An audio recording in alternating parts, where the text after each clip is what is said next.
കേരള താരം Kerala footballer Gifty gracious നമ്മോടൊപ്പമുണ്ട്. മത്സരത്തിന്റെ പ്രതീക്ഷകളൊക്കെ പങ്കുവയ്ക്കാനായി ഗിഫ്റ്റി, സ്വാഗതം. ആദ്യം നമ്മൾ ഇംഗ്ലണ്ടിന്റെ മത്സരത്തിലേക്ക് പോകാം. ഇംഗ്ലണ്ട് നേരിടുന്നത് കോങ്കോയാണ്. ഇംഗ്ലണ്ടിനെ സംബന്ധിച്ച് വലിയ പാരമ്പര്യമുള്ള സംഘം, ഹാരി കെയ്ന്റെ ഒരു നേതൃത്വമുള്ള ടീം. പക്ഷേ അപ്പോൾ പോലും ഇംഗ്ലീഷ് ആരാധകർക്ക് അത്രമാത്രം രസകരമായി തോന്നിയ ടൂർണമെന്റ് എന്നുള്ളത് സംശയമാണ്. ഇനി ഗ്രൂപ്പ് ചാമ്പ്യന്മാരായി എന്നുള്ളതും ശരിവെക്കുന്നു കേട്ടോ. ഇനി മറുവശത്ത് കോങ്കോയാണ്. കോങ്കോ എന്നുള്ള സംഘത്തെ സംബന്ധിച്ച് അത് ഇംഗ്ലണ്ടിന് അത്രമാത്രം വെല്ലുവിളിയാകുമോ? പ്രത്യേകിച്ചും ആ ഡിഫൻസ് എങ്ങനെയാണ് ബ്രേക്ക് ചെയ്യാൻ കഴിയുക ഇംഗ്ലീഷ് ടീമിന്? ഹലോ ഗിഫ്റ്റി, കേൾക്കാലോ?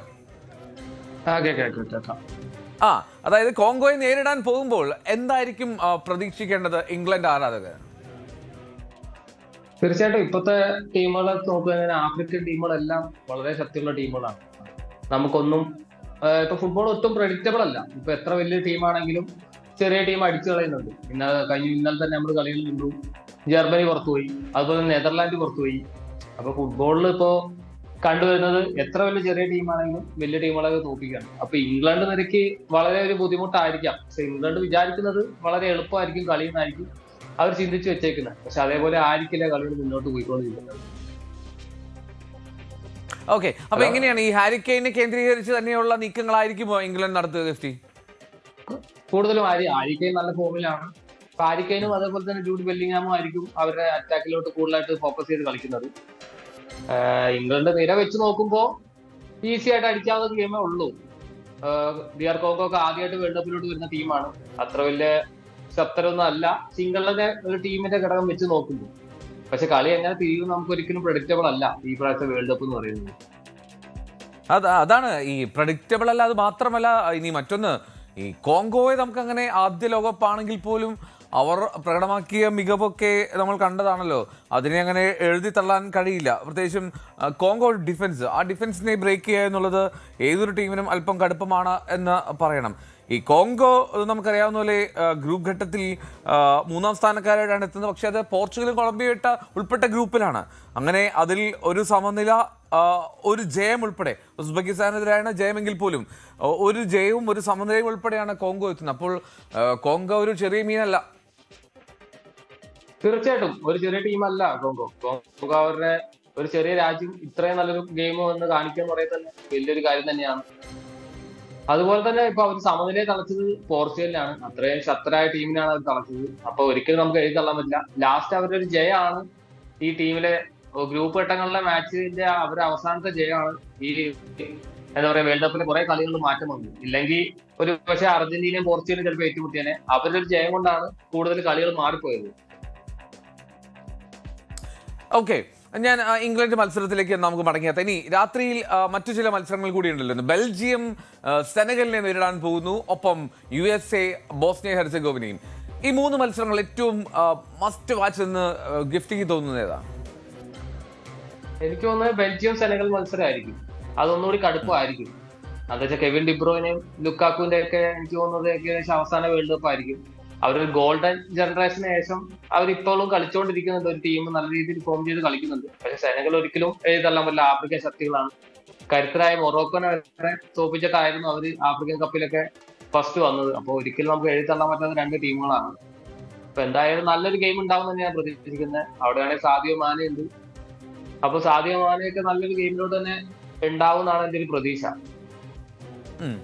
ഓക്കെ, അപ്പോൾ USA ബോസ്നിയ, പക്ഷെ ബോസ്നിയ അത്യാവശ്യം വലിയ എതിരാളികളാണ് എന്ന് USA കരുതുന്നുണ്ടാവില്ല എന്ന് തോന്നുന്നു. പക്ഷേ USAയുടെ ഈ ടൂർണമെന്റിലെ ഒരു കുതിപ്പ് അത് രസകരമായിരുന്നു. അവസാന മത്സരത്തിൽ തുർക്കിയോട് തോറ്റു, അത് ശരി തന്നെ. പക്ഷേ ആദ്യ 2 മത്സരങ്ങളിൽ ഒരു ആതിഥേയർ ഹോം ഗ്രൗണ്ട് സപ്പോർട്ട് വെച്ച് മനോഹരമായി തന്നെ കളിച്ചു USA. ഒരു വല്ലാത്ത, പ്രത്യേകിച്ചും അവരുടെ പരിശീലകന്റെ ഒരു എക്സലൻസ് കൂടി ഉണ്ട് അതിൽ. അപ്പോൾ എങ്ങനെയാണ് USAയുടെ ഒരു പ്രയാണത്തെ കാണുന്നത്? USA ഇങ്ങനെ പോയാൽ എത്ര വരെ മുന്നോട്ട് പോകുമെന്നാണ് കരുതേണ്ടത്? USA നല്ല ടീമാണ്, നന്നായിട്ട് കളിക്കുന്നുണ്ട്. അവർ നല്ല ടീമായിട്ട് ഫോം ചെയ്ത് കളിക്കുന്നുണ്ട്. അവര് 2 മത്സരം ജയിച്ചു, ഒരു കളിയാണ് അവരാകെ തോറ്റത്. പക്ഷെ അത് ഓൾറെഡി പുറത്തു പോകുന്ന ഒരു ടീമാണ് അവർ തോറ്റത്. പക്ഷെ അവർ നല്ല ഗെയിമാണ്. ഈ 2 ടൂറും 2 മാച്ചായാലും നല്ല രീതിയിലാണ് ജയിച്ചു വന്നത്. അപ്പൊ നമുക്കും USA ഒരു പ്രതീക്ഷ ക്വാർട്ടർ ഫൈനലിലോട്ട് എത്താനുള്ള സാധ്യതയുള്ള ടീമാണ്. ബോസ്നിയ വെച്ച് നോക്കുമ്പോൾ USA ഒന്നുകൂടി മുകളിലാണ് കുറച്ചുകൂടി. ഒരു ഗെയിം സ്ട്രാറ്റജിയും കോച്ചിന്റെ തന്ത്രങ്ങളൊക്കെ ആണെങ്കിലും അത്യാവശ്യം നല്ല ക്വാളിറ്റി പ്ലേയേഴ്സ് ആണ് USA കളിക്കുന്നത്. റൈറ്റ്, അതാണ് US-ന്റെ ഈ അവരുടെ ഇത്രയും ഒരു മികവിന്റെ അടിസ്ഥാനം ഈ കാണുന്ന ആരാധകരുടെ പിന്തുണയാണെന്ന് തോന്നുന്നു. തീർച്ചയായിട്ടും. ഒന്നാമത് അവരുടെ ഹോം അഡ്വാൻറ്റേജ് നല്ലപോലെ ഉണ്ട്. ഒരു ക്രൗഡ് ഉള്ളപ്പോ, ഫാൻസ് ഇത്ര ഉള്ളപ്പോ എന്തായാലും ഒരു ടീം ഇപ്പൊ എത്ര വലിയ ചെറിയ ടീമാണെങ്കിലും അവർ പോരാടി നോക്കും.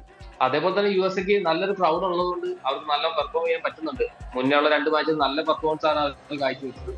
അപ്പൊ ഈ മാച്ചിൽ അങ്ങനെ ഉണ്ടാവുമെന്നാണ് ഞാൻ പ്രതീക്ഷിക്കുന്നത്.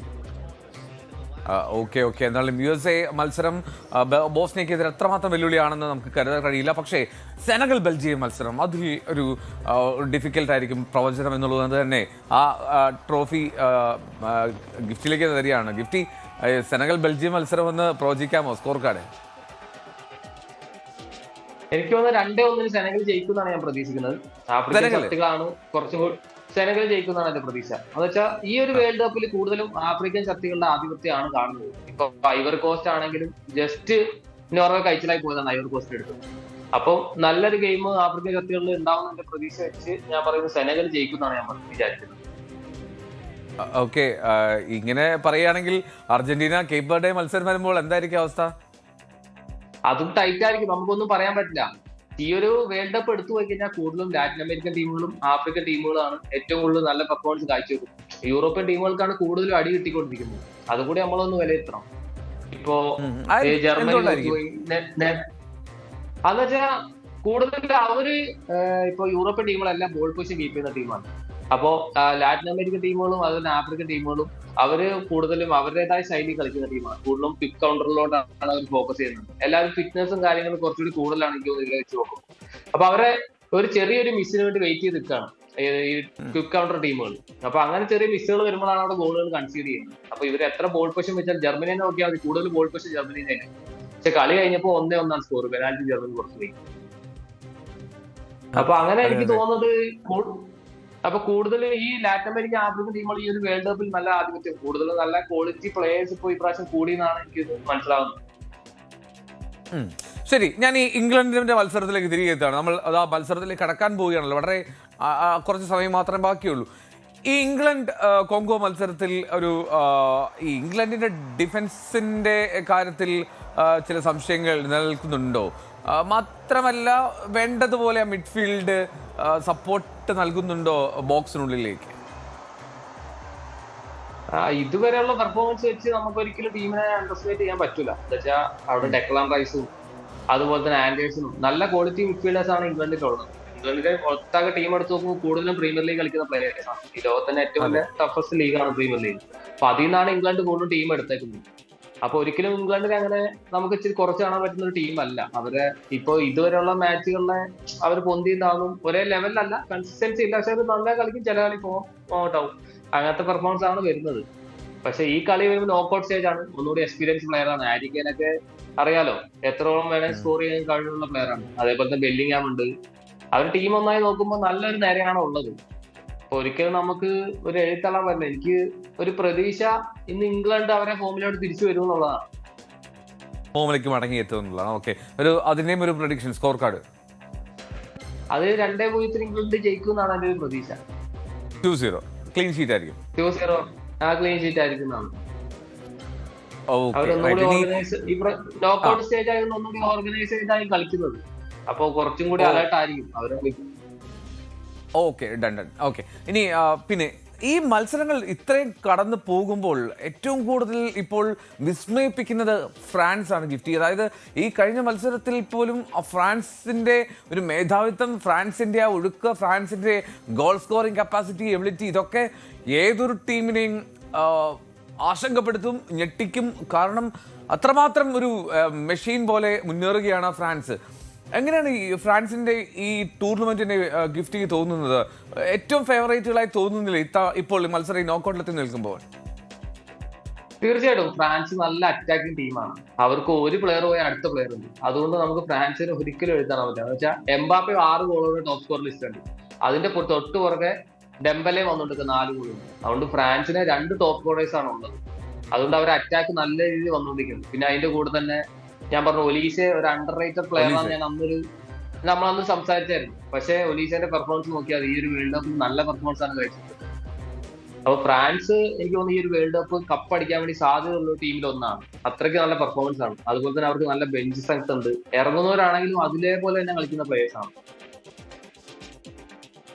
ഉറപ്പായിട്ടും. അതായത് ഫ്രാൻസിന്റെ മത്സരം കണ്ടിരിക്കുമ്പോൾ മറ്റുള്ള ഫുട്ബോൾ ടീമുകളുടെ ആരാധകർക്ക് നെഞ്ചിടിപ്പ് കൂടുന്നു എന്നുള്ളത് യാതൊരു സംശയമില്ല. പ്രത്യേകിച്ചും ഈ ഒരു ഫിക്സ്ചറിന്റെ കിടപ്പൊക്കെ അനുസരിച്ച് ഒരു പക്ഷേ ഒരു അർജന്റീന ബ്രസീൽ സെമിക്കോ അല്ലെങ്കിൽ അർജന്റീനയോ ബ്രസീലോ ഒരാൾ ഫൈനൽ എത്തുമോ, ഒരു ലാറ്റിൻ അമേരിക്കൻ ഫ്രാൻസ് ഫൈനൽ വരുമോ എന്നുള്ള ഒരു സംശയമുണ്ട്. അപ്പോൾ ഈ ഗിഫ്റ്റ് പറഞ്ഞ പോലെ അവിടെ ലാറ്റിൻ അമേരിക്കൻ ടീമുകൾക്ക് ഈ ഫ്രാൻസിന്റെ മുന്നിൽ ജയിക്കാൻ കഴിയുമോ എന്നുള്ളതാണ് ചോദ്യം. തീർച്ചയായിട്ടും അത് നല്ലൊരു മാച്ച് ആയിരിക്കും. പക്ഷെ ഇതിനു മുമ്പ് അർജന്റീനയും ഫ്രാൻസുമാണ് ഫൈനലിൽ വന്നത്. പക്ഷെ ഫ്രാൻസ് പറഞ്ഞാൽ കുറച്ച് യങ് പ്ലേയേഴ്സ് ഉണ്ട്. അതിനനുസരിച്ച് അവർക്ക് സീനിയർ ആയിട്ടുള്ള പ്ലേയേഴ്സ് ഉണ്ട്. അവരൊരു നല്ലൊരു ഓർഗനൈസ് ടീമാണ്. എല്ലാ ഏജ് കാറ്റഗറിയിലും എനിക്ക് ടീമുകൾ അതിനകത്ത് പ്ലേയേഴ്സ് ഉണ്ടെന്നാണ് എനിക്ക് മനസ്സിലാക്കാൻ പറ്റിയത്. അപ്പൊ ഫ്രാൻസിന്റെ ഇപ്പൊ കേലിൻ എംബാപ്പെ എന്തായാലും നോക്കിയാൽ മതി. അയാൾ ഒടുക്കത്തെ ഫോമിലാണ് ഇപ്പൊ കടന്നു പോയിക്കൊണ്ടിരിക്കുന്നത്. ഇനി മെസ്സിക്ക് ഒരു ഗോൾ കൂടെ ഉള്ളൂ. ഏറ്റവും വേൾഡ് കപ്പിൽ തന്നെ ഏറ്റവും കൂടുതൽ ഗോൾ അടിച്ച ലിസ്റ്റിൽ ഒരു ഗോൾ അടിച്ചാൽ മെസ്സിക്ക് ഒപ്പമായി. ഈ വേൾഡ് കപ്പിൽ തന്നെ 6 ഗോളുകൾ ടോപ്പ് സ്കോറർ ലിസ്റ്റിൽ മെസ്സിക്ക് ഒപ്പമായി. അതുകൊണ്ട് കേലിൻ എംബാപ്പെ ഇപ്പൊ 18 മാച്ചിൽ വേൾഡ് കപ്പിൽ 18 ഗോൾ അടിച്ചു. അതുകൊണ്ട് എംബാപ്പെ എങ്ങനെ ഫോം ആവും നമുക്ക് ഒരിക്കലും പറയാൻ പറ്റില്ല. വേൾഡ് കപ്പ് സത്യം എംബാപ്പന്റെ ഗോൾ റേഷ്യോ ഭയങ്കര ടോപ്പിലാണ്. അതും കൂടി നമ്മൾ നോക്കണം. അതിന്റെ കൂടെ തന്നെ ഡെമ്പലെ എംബാപ്പയ്ക്ക് ഒപ്പം ഫോമായി വന്നുകൊണ്ടിരിക്കുകയാണ്. അപ്പൊ എനിക്ക് തോന്നുന്നു ബ്രസീൽ അർജന്റീന വന്നാൽ ഫൈനലിൽ വന്നാൽ എന്തായാലും ഫ്രാൻസിനെ ഏത് ടീമിൽ നേരിടുക എന്ന് പറഞ്ഞാലും കുറച്ച് പാടായിരിക്കും.